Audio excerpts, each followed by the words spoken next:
Guys ಬಂದ್ರಾ? ಈಗ ನಮ್ಮ ವಿಡಿಯೋಗೆ ಸ್ವಾಗತ. ನೋಡಿ, ಇವತ್ತು ತುಂಬ ಜನರ ಒಂದು ಲೈವಲ್ಲೇ ಟಾಪಿಕ್ ಏನು ಗೊತ್ತಾ ಬ್ರದರ್, ಈ ಥರ ನಮ್ಮ ಸಬ್ಸ್ಕ್ರೈಬರ್ ಬರ್ತಾ ಇಲ್ಲ, ಸಬ್ಸ್ಕ್ರೈಬರು ನಾವಾಗೆ ಜಾಸ್ತಿ ಹೇಗೆ ಮಾಡಿಕೊಡೋದು ಅಂತ. ಸೊ ನಿಮ್ಗೀಗ ಬಿಗಿನರ್ಸ್ಗೆ ಹೇಳ್ತಿರೋದು, ನಾನು ನೀವು ಯಾರು ಸ್ಟಾರ್ಟ್ ಮಾಡಿರ್ತೀರ ಚಾನಲ್ಲು, ಈಗ 1 ಮಂತ್ ಆಗಿರೋದಿಲ್ಲ, ಅಟ್ಲೀಸ್ಟ್ ಆಗಿ 1 ವೀಕ್ ಆದರೂ ಆಗಿರುತ್ತೆ ನೀವು ಸ್ಟಾರ್ಟ್ ಮಾಡಿರ್ತೀರ ಚಾನಲ್ಲು. ಏನು ಮಾಡ್ತಾರೆ ಜನ, ಏನು ಮಾಡ್ತಾರೆ, ಬರೀ ಹಾಗೆ ಶಾರ್ಟ್ ವೀಡಿಯೋಸ್ ಹಾಕ್ತಾರೆ. ಅದನ್ನು ಫಸ್ಟ್ ಬಿಡಬೇಕು. ಫಸ್ಟ್ ಶಾರ್ಟ್ ವೀಡಿಯೋ ಹಾಕ್ತಿರೋದು ಮುಖ್ಯವೇ. ಸಬ್ಸ್ಕ್ರೈಬರ್ ಬರ್ತಾರೆ, ಶಾರ್ಟ್ ವೀಡಿಯೋ ಹಾಕಿ ಬೇಡ ಅನ್ನಲ್ಲ, ಆದರೆ ಲಾಂಗ್ ವೀಡಿಯೋ ಬೇಕು. ಸೊ ನೀವೀಗ ಲಾಂಗ್ ವೀಡಿಯೋ ಯಾಕೆ ಬೇಕಂದರೆ, ನಿಮ್ಮ ವಾಚ್ ಟೈಮ್ ಲಾಂಗ್ ವೀಡಿಯೋದೆಲ್ಲ ಕೌಂಟ್ ಆಗೋದು. ನೀವು ಈ ಲಾಂಗ್ ವೀಡಿಯೋ ಮಾಡಿದಾಗ ವಾಚ್ ಅವರ್ ಕೌಂಟ್ ಆಗುತ್ತೆ. ಅಥವಾ ನಿಮ್ಮ ಶಾರ್ಟ್ ಚಾನಲ್ ಅಂದರೆ ನಿಮಗೆ ವ್ಯೂಸ್ ಕೌಂಟ್ ಆಗಬೇಕು. 10 ಮಿಲಿಯನ್ ವ್ಯೂಸು ನಿಮಗೆ ಬೇಕಾಗಿರೋದು. ಈಗ ನೆಕ್ಸ್ಟ್ ನಾಳೆ ದಿನ 20 ಮಿಲಿಯನ್ ಮಾಡಬೇಕಂತೆ, ಫೆಬ್ರವರಿಯಿಂದ 8,000 ವಾಚ್ 20 ಮಿಲಿಯನ್ ಮಾಡ್ಕೋಬೇಕಂತ ಹೇಳಿದ್ದಾರೆ. ಸೊ ಈಗ ನಮಗೇನು ಗೊತ್ತಾ, ಈಗ ನಮಗೆ ಮೇಯ್ನ್ ಪಾಯಿಂಟ್ ಏನಂದರೆ, ಈಗ 7 ಟಿಪ್ಸ್ ಹೇಳ್ಕೊಡ್ತೀನಿ ನಿಮಗೆ. ಈ 7 ಟಿಪ್ಸ್ ಮಾಡಿದ್ರೆ ನಿಮಗೆ ಸಬ್ಸ್ಕ್ರೈಬರ್ ಜಾಸ್ತಿ ಆಗ್ತಾರೆ. ಹಾಗೆ ನಿಮಗೆ ಸ್ವಲ್ಪ ಏನು ಕಷ್ಟಪಡುವ ಅಗತ್ಯ ಇರೋದಿಲ್ಲ. ಅಂದರೆ ವರ್ಕ್ ಮಾಡಬೇಕು, ಎಫರ್ಟ್ ಬೇಕು. ನೀವು ಎಫರ್ಟ್ ಇದ್ದಾಗ ಮಾತ್ರ ನಿಮ್ಮ ವೀಡಿಯೋ ಓಡುತ್ತೆ. ನೀವು ಎಫರ್ಟ್ ಹಾಕಿಲ್ಲ, ಬರೀ ಕೂತ್ಕೊಂಡು ಬಿಟ್ರೆ ಮನೇಲಿ ಆ ಥರ ಆಗಲ್ಲ. ವೀಡಿಯೋವನ್ನು ನೀವು ಎಲ್ಲಾದರೂ ಕೂತ್ಕೊಂಡು ಮಾಡ್ತೀರಾ, YT ಟಿಪ್ಸ್ ವೀಡಿಯೋ ಅಂತ ಆಗಲಿ, ಎಲ್ಲಾದರೂ ಜರ್ನಿ ಹೋಗ್ತೀರಾ, ಜರ್ನಿ ವೀಡಿಯೋ ಅಥವಾ ಏನಾದರೂ ವೀಡಿಯೋ ಮಾಡ್ತೀರಾ ಅಂದರೆ ಕೂಡ ಒಂದು ಕಂಟೆಂಟ್ ಇರಬೇಕು. ಇವತ್ತು ಕಂಟೆಂಟ್ ಮಾಡಬೇಕು. ನಿಮ್ಮ ಚಾನಲ್ಲಿ ಕಂಟೆಂಟ್ ಇಟ್ಕೋಬೇಕು. ಚಾನಲ್ ನೇಮ್ ಈಗ ವೈಟಿದು ಮಾಡ್ತೀರಾ, ವೀಡಿಯೋ ವ್ಲಾಗ್ ವೀಡಿಯೋ ಮಾಡ್ತೀರಾ, ಯಾವುದು ಕಾಮಿಡಿ ಕಂಟೆಂಟ್, ಫಸ್ಟ್ ಆ ಕಂಟೆಂಟ್ ಫಿಕ್ಸ್ ಆಗಿರಬೇಕು. ಫಿಕ್ಸ್ ಆದಮೇಲೆ ಅದನ್ನು ಚೇಂಜ್ ಮಾಡೋಂಗಿಲ್ಲ. ಅದೇ ಕಂಟೆಂಟಲ್ಲಿ ವೀಡಿಯೋ ಮಾಡ್ತಾ ಹೋಗಿ. ದಿನಾಗಲೂ ತಪ್ಪದೇ ವೀಡಿಯೋ ಮಾಡಿ. ಅಟ್ಲೀಸ್ಟ್ 1 ವೀಡಿಯೋ ಕೂಡ ಕರೆಕ್ಟಾಗಿ ಒಂದು 8ರಿಂದ 15 ನಿಮಿಷದ ವೀಡಿಯೋ ಅಥವಾ 18 ನಿಮಿಷದ ವೀಡಿಯೋ ಕೂಡ ಮಾಡಿ ಹಾಕಿದಾಗ ವಾಚ್ ಅವರ್ ಜಾಸ್ತಿ ಬರುತ್ತೆ. ಮತ್ತು ವಾಚ್ ಅವರಿಗೆ ನಿಮಗೆ ಮೇನ್ ಏನು ಗೊತ್ತಾ, ನೀವು ಮಾತಾಡಬೇಕು ವೀಡಿಯೋದಲ್ಲಿ, ಮತ್ತು ಅಟ್ರಾಕ್ಟಿಂಗ್ ಪಾಯಿಂಟ್ಸ್ ಇದೆಲ್ಲ ಮಾತಾಡಬೇಕು.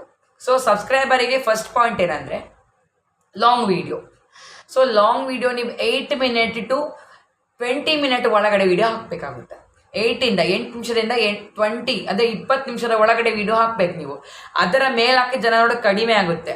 ನೀವು ಮೊನಟೈಸೇಷನ್ ಆದಮೇಲೆ ಬೇಕಾದ್ರೆ ಅದ್ರ ಮೇಲೆ ಹಾಕಿ, ಅದಕ್ಕೆ ಮುಂಚೆ ನೀವು ಅಷ್ಟು ದೊಡ್ಡದು ಹಾಕೋಕ್ಕೆ ಹೋಗಬೇಡಿ. ವೀಡಿಯೋವನ್ನು ಇಷ್ಟೇ ವೀಡಿಯೋ ಮಾಡಿ ಹಾಕಿದಾಗ ವ್ಯೂ ಜಾಸ್ತಿ ಬರುತ್ತೆ. ಮತ್ತೇನು ಗೊತ್ತಾ, ಜನರಿಗೆ ಯಾವ ಕಂಟೆಂಟ್ ಅಗತ್ಯ ಇದೆ ಅದರ ಬಗ್ಗೆ ವೀಡಿಯೋ ಮಾಡಿ. ಅಂದರೆ ತುಂಬ ಜನ ಏನು ಮಾಡ್ತಾರೆ, ಅವ್ರಿಗೆ ಮನಸ್ಸು ಬಂದಾಗ ವೀಡಿಯೋ ಮಾಡಿ ಹಾಕ್ತಾರೆ ಕಂಟೆಂಟ್, ಅದು ನಡೆಯಲ್ಲ. ಆಡಿಯನ್ಸಿಗೆ ಯಾವ ಕಂಟೆಂಟಿಗೆ ಡೌಟ್ ಇದೆ, ಯಾವ ಕಂಟೆಂಟ್ ಮೇಲೆ ಅವರು ಸರ್ಚ್ ಮಾಡ್ತಿದ್ದಾರೆ, ಅದನ್ನೇ ನೀವು ಕಂಟೆಂಟಾಗಿ ವೀಡಿಯೋ ಮಾಡಿ ಹಾಕಿದಾಗ ಜನ ನೋಡ್ತಾರೆ. ಅದು ಫಸ್ಟ್ ಪಾಯಿಂಟ್ ಸಬ್ಸ್ಕ್ರೈಬರ್ ಬರೋದಕ್ಕೆ. ಸೊ ಸೆಕೆಂಡ್ ಪಾಯಿಂಟ್ ಏನಂದರೆ ಲೈವ್. ಸೊ ಲೈವ್ ಅಂತ ನಾನು ಯಾಕೆ ಹೇಳ್ತಿದ್ದೀನಿ, ಸೆಕೆಂಡ್ ಪಾಯಿಂಟ್ ಲೈವ್ ಯಾಕೆ ಹೇಳ್ತಿದ್ದೇನೆ ಅಂದರೆ, ಲೈವಿಂದ ನಿಮಗೆ ವಾಚ್ ಅವರ್ ಜಾಸ್ತಿ ಬರುತ್ತೆ. ವಾಚ್ ಅವರ್ ಆಗಿ ಸಬ್ಸ್ಕ್ರೈಬರ್ ಕೂಡ ಲೈವ್ನ ಬರ್ತಾರೆ. ಸೊ ನೀವು ಲೈವ್ ಮಾಡಿದಾಗ ಏನಾಗುತ್ತೆ, ಸಬ್ಸ್ಕ್ರೈಬರ್ ಪ್ಲಸ್ ವಾಚ್ ಅವರ್ ಕೂಡ ಕೌಂಟ್ ಆಗ್ತಾರೆ. ಸೊ ನಾನು ಹೇಗೆ ಲೈವ್ ಮಾಡಬೇಕು ಹೇಳಿದ್ರೆ, ನನ್ನ ಸಜೆಷನ್ ಹೇಳಿ ಟುಗೆದರ್ ಮಾಡಿ ಅಂತ ಹೇಳ್ತೀನಿ. ಯಾಕಂದರೆ ನಿಮಗೆ ಸಿಂಗಲ್ ಲೈವ್ ಮಾಡಿದಾಗ ಎಷ್ಟು ವ್ಯೂ ಬರೋದಕ್ಕೆ ಚೆಕ್ಔಟ್ ಮಾಡಿ. ಸಿಂಗಲ್ ಲೈವಿಗೂ ಟುಗೆದರ್ ಲೈವಿಗೂ ಎಷ್ಟು ವ್ಯೂಸ್ ಬರುತ್ತೆ ಅಂತ ಚೆಕ್ಔಟ್ ಮಾಡಿ, ಗೊತ್ತಾಗುತ್ತೆ ನಿಮಗೆ. ಮತ್ತು ನೆನಪಿಡ್ಕೊಳ್ಳಿ, ಟೈಮಿಂಗ್ ಸೆಲೆಕ್ಟ್ ಮಾಡ್ಕೊಳ್ಳಿ. ನಿಮ್ಮ ಒಂದು ಲೈವಿನ ಟೈಮಿಂಗ್ ಸೆಲೆಕ್ಟ್ ಮಾಡ್ಕೊಂಡಾಗ ಮಾತ್ರ ಜನ ಜಾಸ್ತಿ ಬರ್ತಾರೆ. ನೀವು ಯಾವ್ಯಾವ ಟೈಮಿಗೆ ಲೈವ್ ಮಾಡಿದ್ರೆ ಆಗಲ್ಲ. ಜನ ಯಾವಾಗ ಫ್ರೀ ಇರ್ತಾರೆ ಅದೇ ಟೈಮಿಗೆ ಲೈವ್ ಹಾಕಬೇಕು. ಅಟ್ಲೀಸ್ಟ್ ಒಂದು 2 ಟೈಮ್ ಕೂಡ ಕರೆಕ್ಟಾಗಿ ಮಾಡಿದಾಗ, ಅಟ್ಲೀಸ್ಟ್ ನೀವು 1 ಅವರ್ ಮಾಡೋಕ್ಕೆ ಹೋಗಬೇಡಿ. 1.5 ಗಂಟೆ, 2 ಗಂಟೆ, 2.5 ಗಂಟೆ ಆ ಥರ ಮಾಡಿದಾಗ ಜನಗಳು ಜಾಸ್ತಿ ಬರ್ತಾರೆ. ನೀವು ಬರೀ 1 ಗಂಟೆ ಹಾಕ್ಬಿಟ್ಟು ಏನು ಮಾಡಿಬಿಟ್ರೆ ಜನ ಯಾರು ಬರಲ್ಲ. ಅಟ್ಲೀಸ್ಟ್ 1.5 ಗಂಟೆ ಅಥವಾ 2 ಅವರ್ಸ್ ಹಾಕ್ಲೇಬೇಕು ನೀವು ಲೈವ್ ಸ್ಟಾರ್ಟ್ ಮಾಡಿದ್ರೆ. ಆ ಟೈಮಲ್ಲಿ ಏನಾಗುತ್ತೆ, ಬೆಳಗ್ಗೆ ಸಂಜೆ ನಿಮಗೆ ಜನ ಬರ್ತಾರೆ. ಟುಗೆದರ್ ಹಾಕ್ಬಿಟ್ರೆ, ಟುಗೆದರ್ ಹಾಕಿ ಲಿಂಕ್ ಶೇರ್ ಮಾಡಿಬಿಡಿ ಪೋಸ್ಟಲ್ಲಿ. ಹೊಸೊಬ್ಬನ ಪರಿಚಯ ಆಗ್ತಾರೆ. ಹಾಗೆ ಕಮೆಂಟ್ ಮಾಡಿ ಅವ್ರಿಗೆ ಜಾಯ್ನ್ ಆಗೋಕ್ಕೆ ಹೇಳಿ. ಅವರೆಲ್ಲ ಪರಿಚಯ ಆಗಿಬಿಟ್ಟು ನಿಮಗೆ ಒಂದು ಸಬ್ಸ್ಕ್ರೈಬರ್ ಸಿಗ್ತಾರೆ. ತುಂಬ ಜನ ಐಡಿಂಟೆಲ್ಲ ಕೊಡ್ತಾರೆ, ಸಪೋರ್ಟ್ ಐಡಿನ್ಸೆಲ್ಲ ಸಬ್ಸ್ಕ್ರೈಬ್ ಮಾಡ್ಕೋತಾರೆ. ಅದು ಕೂಡ ನಿಮಗೆ ಸಬ್ಸ್ಕ್ರೈಬರ್ ಆಗ್ತಾರೆ, ವ್ಯೂಸ್ ಬರ್ತದೆ, ವಾಚ್ ಟೈಮ್ ಕೂಡ ಬರುತ್ತೆ. ಸೊ 3ನೇ ಪಾಯಿಂಟ್ ಏನಂದರೆ ಪೋಸ್ಟ್. ಸೊ ಈಗ 3ನೇ ಪಾಯಿಂಟ್, ನಾನು ಪೋಸ್ಟ್ ಯಾಕೆ ಹೇಳ್ತಿದ್ದೀನಿ, ನಿಮಗೆ ತುಂಬ ಆಶ್ಚರ್ಯ ಆಗ್ಬೋದು. ಪೋಸ್ಟ್ ಯಾಕೆ, ಪೋಸ್ಟಿನೇನೊಂದು ಸಬ್ಸ್ಕ್ರೈಬರ್ ಬರ್ತಾರೆ. ಪೋಸ್ಟಿನ ಕೂಡ ಸಬ್ಸ್ಕ್ರೈಬರ್ ಬರ್ತಾರೆ. ತುಂಬ ಜನ ಪೋಸ್ಟ್ ಚಾನಲೇ ಇದೆ, ಗೊತ್ತುಂಟಾ? ಪೋಸ್ಟ್ ಚಾನಲ್ ಬರೀ ಶಾರ್ಟ್ ಏನು ಹಾಕಲ್ಲ, ಲಾಂಗ್ ವೀಡಿಯೋ ಕೂಡ ಮಾಡಲ್ಲ, ಬರೀ ಪೋಸ್ಟ್ ಮಾಡ್ತಾರೆ. ಅವ್ರ ಸಬ್ಸ್ಕ್ರೈಬರ್ ಎಷ್ಟಿದೆ ಗೊತ್ತುಂಟಾ? ಮೇಲೆ ಲ್ಯಾಕಲ್ಲಿ ಸಬ್ಸ್ಕ್ರೈಬರ್ ಇದ್ದಾರೆ. ಆ ಥರ ಪೋಸ್ಟ್ ಮಾಡ್ತಾರೆ ಅವರು. ಆ ಥರ ಕೂಡ ನೀವು ಮಾಡ್ಕೋಬೋದು. ಪೋಸ್ಟನ್ನು ಕೂಡ ಸಬ್ಸ್ಕ್ರೈಬರ್ ಬರ್ತಾರೆ, ವ್ಯೂ ಕೂಡ ಬರುತ್ತೆ. ವಾಚ್ ಅವರಿಗೆ ಮಾತ್ರ ನಿಮಗೆ ವೀಡಿಯೋ ಬೇಕಾಗುತ್ತೆ ಅಷ್ಟೇ. ವಾಚ್ ಅವರ್ ನಿಮಗೆ ವೀಡಿಯೋ ಬೇಕಾಗುತ್ತೆ. ವ್ಯೂ ಬರೋದು ನನ್ನ ಲೆಕ್ಕ, ಲೈಕ್ ಬರುತ್ತೆ, ಸಬ್ಸ್ಕ್ರೈಬರ್ ಬರ್ತಾರೆ ಅಷ್ಟೇ. ವಾಚ್ ಅವರ್ ಬೇಕಾ ನಿಮಗೆ, ಮೋನ್ ಆಗಬೇಕಂದ್ರೆ ವಾಚ್ ಅವರ್ ಬೇಕಾದರೆ ನಿಮಗೆ ಏನು ಬೇಕು, ವೀಡಿಯೋ ಬೇಕು, ಲಾಂಗ್ ವೀಡಿಯೋ ಬೇಕಾಗುತ್ತೆ. ಸೊ ನೆಕ್ಸ್ಟ್ 4th ಪಾಯಿಂಟ್ ಏನಂದರೆ ಬೇರೆ ಲೈವ್ ಸಪೋರ್ಟಿಗೆ ಹೋಗೋದು. ಇದು 4th ಪಾಯಿಂಟ್. ಇದು ನೀವು ಸಪೋರ್ಟಿಗೆ ಹೋದಾಗ ಮಾತ್ರ ಜನ ಬರ್ತಾರೆ. ತುಂಬ ಜನ ನೋಡಿ ನಾವು ಸಪೋರ್ಟಿಗೆ ಹೋಗಿರ್ತೀವಿ ಆದರೂ ಕೂಡ ಬರಲ್ಲ ಅಂದರೆ ನಾವು ಅವ್ರ ಲೈವಿಗೆ ಹೋಗೋದು ಬಿಡಬಾರ್ದು. ಅವ್ರಿಗೇನು ಕೆಲಸ ಇರುತ್ತೆ, ಬರೋಕ್ಕಾಗಲ್ಲ, ಬರ್ತಾರೆ, ಯಾವಾಗಾದರೂ ಬರ್ತಾರೆ, ಅಪರೂಪವಾಗಿ ಬರ್ತಾರೆ. ಸೊ ಆ ಥರ ನೀವು ಸಪೋರ್ಟಿಗೆ ಹೋಗ್ತಾ ಇದ್ರೆ ನೀವು ಅವ್ರ ಟೈಮಿಂಗ್ ಲೈವ್ ಮಾಡ್ತೀನಿ, ಬಂದು ಸಪೋರ್ಟ್ ಮಾಡಿ ಪ್ಲೀಸ್, ಸ್ವಲ್ಪ ಒಂದು 10 ನಿಮಿಷ ಇದ್ದು ನಮ್ಗೊಂದು ಸಪೋರ್ಟ್ ಮಾಡಿ, ನಿಮಗೆ ನಾವು ಇಷ್ಟೊತ್ತು ಸಪೋರ್ಟ್ ಮಾಡಿದ್ದೇವೆ ಅಂತ ಹೇಳಿದಾಗ ಅವರು ನಮ್ಮ ಲೈವಿಗೆ ಬರ್ತಾರೆ. ಹಾಗೆ ಅವರ ಆಡಿಯನ್ಸ್ ಯಾರಿರ್ತಾರಲ್ಲ ಲೈವಲ್ಲಿ ಅವರನ್ನು ಕೂಡ ಕರ್ಕೊಂಬರ್ತಾರೆ. ನಮ್ಗೆ ಅವಾಗ ದಿನಕ್ಕೊಂದು 10 ಜನ ಆದರೂ ಕೂಡ 10 ವಾಚರ್ ಕೂಡ ಕೌಂಟ್ ಆಗುತ್ತೆ ನಮಗೆ. 1.5 ಗಂಟೆದಾಗಲಿ 2 ಗಂಟೆದ ಲೈವ್ ಮಾಡ್ತೀರಾ ಅಂದ್ರಾಗಲಿ ಕೂಡ ವಾಚರ್ ಸಬ್ಸ್ಕ್ರೈಬರ್ ಕೂಡ ಬರ್ತಾರೆ. ನೆಕ್ಸ್ಟ್ 5th ಪಾಯಿಂಟ್ ಏನಂದರೆ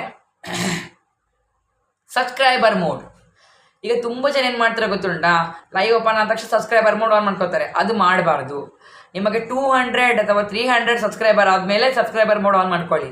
ಅದಕ್ಕೆ ಮುಂಚೆ ಮಾಡೋಕ್ಕೋಗ್ಬೇಡ, ಅದು ಜನನೇ ಇರೋದಿಲ್ಲ, ಅದಕ್ಕೆ ಮುಂಚೆ ಜನ ಇರೋದಿಲ್ಲ. 200-300 ಸಬ್ಸ್ಕ್ರೈಬರ್ ಆದಮೇಲೆ ಆನ್ ಮಾಡಿಕೊಂಡ್ರೆ ಸಬ್ಸ್ಕ್ರೈಬರ್ ಬೇಗ ಕಂಪ್ಲೀಟ್ ಆಗೋ ಚಾನ್ಸಸ್ ಇದೆ, ಅದಾಗುತ್ತೆ. 5th point. 6th ಪಾಯಿಂಟ್ ಏನಂದರೆ ಆಡಿಯನ್ಸ್ ಅಟ್ರಾಕ್ಷನ್. ಇದು ಪಾಯಿಂಟ್ ನೀವು ನೆನ್ಪಿಟ್ಕೋಬೇಕು.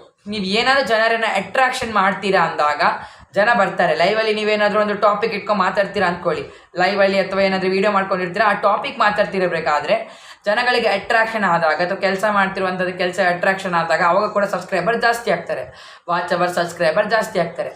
ಸೊ 7ನೇ ಪಾಯಿಂಟ್. ಈಗ 6ನೇ ಪಾಯಿಂಟ್ ಆಯಿತು, ಇಷ್ಟು ಪಾಯಿಂಟ್ ತಿಳ್ಕೊಂಡು 7th point important for all, AI conversation. ಇದು ಮಾಡಬಾರ್ದು. ಇದನ್ನು ಮಾಡಿದ್ರೆ ಸಬ್ಸ್ಕ್ರೈಬರ್ ಬರ್ತಾರೆ, ಆದರೆ ನಿಜವಾಗ್ಲಿ ಕೂಡ AI ಚಾನಲ್ ಮಾಡಬಾರ್ದು ಹೇಳ್ತಾರೆ. ನಿಮಗೆ AI ಇಂದ ಸಬ್ಸ್ಕ್ರೈಬರ್ ಬರ್ತಾರೆ. ಶಾರ್ಟ್ ವೀಡಿಯೋ, ಲಾಂಗ್ ವೀಡಿಯೋ ಎಲ್ಲ ಹಾಕಿದ್ರಲ್ಲ, AI ಇಂದ ಬರ್ತಾರೆ ಸಬ್ಸ್ಕ್ರೈಬರ್. ಇದು ನಾನು ನಿಮ್ಗೆ ಯಾಕೆ ಹೇಳ್ತಿರೋದಂದ್ರೆ, ಯಾರಾದರೂ ನಿಮ್ಮ ಚಾನಲ್ ಮೋನಿಟೈಸೇಷನ್ ಮಾಡೋಕ್ಕೆ ಇಷ್ಟ ಇಲ್ಲ ಅಂದವ್ರು ಮಾತ್ರ ಇದು ಮಾಡಿ, ಆಯಿತಾ. 7th ಪಾಯಿಂಟನ್ನು ನೀವು ಪಾಲನೆ ಮಾಡೋರು, ಚಾನಲನ್ನು ಯಾರು ಮೋನಿಟೈಸೇಷನ್ ಮಾಡಲ್ಲ, ಇಷ್ಟ ಇಲ್ಲ ಅವರಿಗೆ, ಅವ್ರು ಮಾತ್ರ ಮಾಡಿದ್ದನ್ನು ಶಾರ್ಟ್ ವೀಡಿಯೋ, ಲಾಂಗ್ ವೀಡಿಯೋ ಹಾಕೊಂಡು ಮಾಡಿ. Okay, 7th point. ಸೊ ಈ ಮುಖ್ಯವಾದ ಪಾಯಿಂಟ್ ಯಾಕೆ ನಿಮ್ಗೆ ಹೇಳ್ತಿರೋದಂದರೆ, ತುಂಬ ಜನ ತಪ್ಪು ಮಾಡ್ತಾರಲ್ಲ, ತಪ್ಪು ಮಾಡಬಾರ್ದು ಅಂತ ಹೇಳ್ತಿರೋದು. ಯಾಕಂದ್ರೆ ತುಂಬ ಜನ ಬರೀ ಅದು ತಪ್ಪೇ ಮಾಡ್ತಾರೆ. ಯಾವಾಗ ಒಂದು ಫಾಲೋ ಮಾಡಲ್ಲ ಪಾಲಿಸೀಸ್ಗಳನ್ನಾಗಲಿ, ಯಾವುದೇ ಟಿಪ್ಸ್ಗಳನ್ನು ಫಾಲೋ ಮಾಡಲ್ಲ. ಡೈಲಿ ವೀಡಿಯೋ ಹಾಕಬೇಕು, ಇದು ಕಂಪಲ್ಸರಿ. ನೋಡಿ, ಎಲ್ಲರೂ ಕೂಡ ನೆನ್ಪಿಟ್ಕೊಳ್ಳಿ, ಡೈಲಿ ವೀಡಿಯೋ ಹಾಕಿದಾಗ ಒಳ್ಳೆ ವ್ಯೂ ಬರುತ್ತೆ. ನೀವು ದಿನ ಬಿಟ್ಟು ಹಾಕಿದರೆ ಜನ ನೋಡೋದಿಲ್ಲ.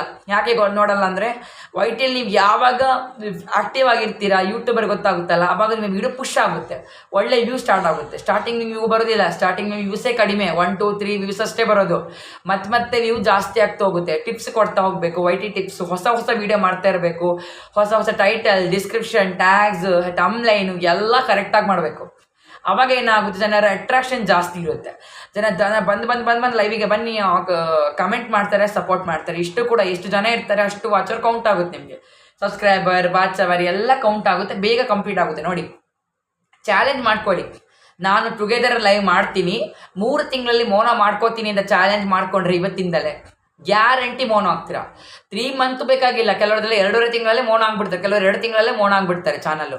ಅಷ್ಟು ಹಠ ಕಟ್ಟಿದಾಗ ಮಾತ್ರ ನಿಮ್ಮ ಚಾನಲ್ ಬೇಗ ಮೋನೋ ಆಗುತ್ತೆ. ನೆನ್ಪಿಟ್ಕೊಳ್ಳಿ, ನಮ್ಮದು ಕೂಡ ಮೋನೋ ಆಗಿದ್ದಿಲ್ಲ, ನಮಗೆ ಕಟ್ಟ ಇದ್ದೀವಿ, ನಮಗೂ ಕೂಡ ಕೆಲಸ, ಇದರಲ್ಲಿ ಯಾವುದು ಸೆಟ್ ಟೈಮಿಂಗ್ ಆಗ್ತಿರಲಿಲ್ಲ. ಇವತ್ತಿನ ಸೆಟ್ ಮಾಡ್ಕೊಂಡಿದ್ದೀನಿ. ಅದಕ್ಕೆ 3 ತಿಂಗಳು ಹಠ ಕಟ್ಟಿ ನೀವು ಲೈವ್ ಮಾಡಿದಾಗ, ಒಂದು ಸಮಯ ಬಿಡದೆ ಲೈವ್ ಮಾಡಿದಾಗ ಒಳ್ಳೆ ವಾಚ್ ಅವರ್ ಕೌಂಟ್ ಆಗುತ್ತೆ, ಒಳ್ಳೆ ವ್ಯೂ ಬರುತ್ತೆ. ನೀವು ಒಂದು ಹೊತ್ತು ಲೈವ್ ಬಿಟ್ರಾ ವ್ಯೂ ಕಡಿಮೆ ಆಗುತ್ತೆ. ನೀವು ಬಿಡೋಂಗಿಲ್ಲ, ಲೈವ್ ಬಿಡಲೇಬಾರ್ದು. ಅಟ್ಲೀಸ್ಟ್ ಎಷ್ಟು ಕಷ್ಟ ಇದ್ರೂ ಕೂಡ ಲೈವ್ ಮಾಡಲೇಬೇಕು ಅಷ್ಟು ಹೊತ್ತು ಕೂಡ, ಆವಾಗ ನಿಮಗೆ ಮಾತ್ರ ವ್ಯೂ ಜಾಸ್ತಿ ಇರುತ್ತೆ. ನೀವು ಒಂದು ಹೊತ್ತು ಲೈವ್ ಬಿಟ್ಟರೆ ವ್ಯೂ ಕಡಿಮೆ ಆಗುತ್ತೆ. ವ್ಯೂಸ್ ಏನಿರುತ್ತಲ್ಲ ಜಾಸ್ತಿ ಬಂದಿರುತ್ತೆ, ಅದು ವ್ಯೂ ಕಡಿಮೆ ಆಗುತ್ತೆ. ಅದಕ್ಕೋಸ್ಕರ ಹೇಳೋದು, ಲೈವ್ ಮಾಡಿ. ಸ್ವಲ್ಪ ಜಾಸ್ತಿ ಲೈವ್ ಮಾಡ್ಕೊಂಡಿದ್ದಾಗ ಸ್ವಲ್ಪ ವಾಚ್ ಅವರ್ ಬರುತ್ತೆ, ಸಬ್ಸ್ಕ್ರೈಬರ್ ಕೂಡ ಜಾಸ್ತಿ ಆಗ್ತಾರೆ ಲೈವ್ ಮಾಡಿಕೊಂಡೆ. ಇಲ್ಲ ವೀಡಿಯೋ ಮಾಡ್ಕೊಂಡು ಚೆನ್ನಾಗಿ ವೀಡಿಯೋ ಮಾಡೋಕ್ಕೆ ಬರುತ್ತೆ, ಶೈರಿ ಇದೆಲ್ಲ ಮಾತಾಡೋಕ್ಕೆಲ್ಲ ಬರ್ತದೆ ಅಂದರೆ ನೀವು ಅದನ್ನೇ ಮಾಡಿ, ಪರವಾಗಿಲ್ಲ. ಅದು ಕೂಡ ಬೇಗ ವಾಚ್ ಅವರ್ ಕಂಪ್ಲೀಟ್ ಆಗುತ್ತೆ, ಸ್ವಲ್ಪ ಲೇಟ್ ಅಷ್ಟೇ. ತುಂಬ ಜನ ವೀಡಿಯೋ ಮಾಡ್ಕೊಂಡಿದ್ದಾರೆ, AI ಒಳ್ಳೆ ವ್ಯೂ ಹೋಗ್ತಾ ಇದೆ. ನಿಮ್ಮ ಸ್ವಂತ ವೀಡಿಯೋಗೆ ತುಂಬ ಕಷ್ಟವೇ ಹೋಗೋದು. AI ಚಾನಲ್ಗೆ ಒಳ್ಳೆ ವ್ಯೂ, ಲ್ಯಾಕ್ ಮೇಲೆ ಹೋಗ್ತದೆ ವ್ಯೂಸ್, ಮಿಲಿಯನ್ ಮೇಲೆ ವೀಡಿಯೋಗೆ ಹೋಗ್ತದೆ ವ್ಯೂಸು. ನೀವು ಏನು ಮಾಡಿ, ಸ್ವಂತ ಕಂಟೆಂಟ್ ಮಾಡಿಕೊಂಡೇ ಮಾಡಿ, ಏನು ಬೇಜಾರಿಲ್ಲ. ಸ್ವಲ್ಪ ಲೇಟ್ ಆದರೂ ಪರವಾಗಿಲ್ಲ, ಒಂದು 3 ತಿಂಗಳು ನೀವು ಕಾದು ಮೊನಿಟೈಸೇಷನ್ ಅಪ್ಲೈ ಕೊಡ್ಬೋದು. 4000 ವಾಚ್ ಅವರ್ ಕಂಪ್ಲೀಟ್ ಆಗಿಬಿಟ್ರೆ ಅದಕ್ಕೆ ಆ ಥರ ಮಾಡಿದ್ರಾಗ ನಿಮ್ಗೆ ಮಾತ್ರ ಬೇಗ ಕಂಪ್ಲೀಟ್ ಆಗುತ್ತೆ ಅಂತ ಹೇಳ್ತಾ, ನಾವು ಮುಂದಿನ ವಿಡಿಯೋದಲ್ಲಿ ಸಿಗೋಣ. ಹಾಗೆ ಮುಂದಿನ ವಿಡಿಯೋದಲ್ಲಿ ನಾವು ಒಂದು ಸ್ಪೆಷಲ್ ವಿಷಯವನ್ನು ಮಾತಾಡ್ತೀವಿ. ನೀವೆಲ್ಲರೂ ಕೂಡ ಮುಂದಿನ ವಿಡಿಯೋ ವಾಚ್ ಮಾಡಿ. ಹಾಗೆ ಈ ವಿಡಿಯೋ ನೋಡ್ಕೊಂಡವ್ರು ಇಷ್ಟ ಆದವ್ರು ಪ್ಲೀಸ್ ಒಂದು ಲೈಕ್ ಮಾಡಿ, ಸಬ್ಸ್ಕ್ರೈಬ್ ಮಾಡ್ಕೊಳ್ಳಿ, ಕಮೆಂಟ್ ಮಾಡಿ, ಶೇರ್ ಮಾಡಿ. ಹಾಗೆ ವಿಡಿಯೋ ಡೌಟ್ಸ್ ಇದ್ದರೆ ನಂಗೊಂದು ಈ ವಿಡಿಯೋದ ಕಮೆಂಟ್ ಬಾಕ್ಸಲ್ಲಿ ಕಮೆಂಟ್ ಮಾಡಿ. ಸೊ ಇನ್ನೊಂದು ವಿಡಿಯೋ ಯಾವ್ದು ಮಾಡಬೇಕು ಅಂತ ನಿಮ್ಮ ಒಂದು ಅನಿಸಿಕೆ ಪ್ರಕಾರ ನಾವು ವಿಡಿಯೋ ಮಾಡ್ತೀವಿ. ಅಲ್ಲಿವರೆಗೂ ಬಾಯ್ ಬಾಯ್.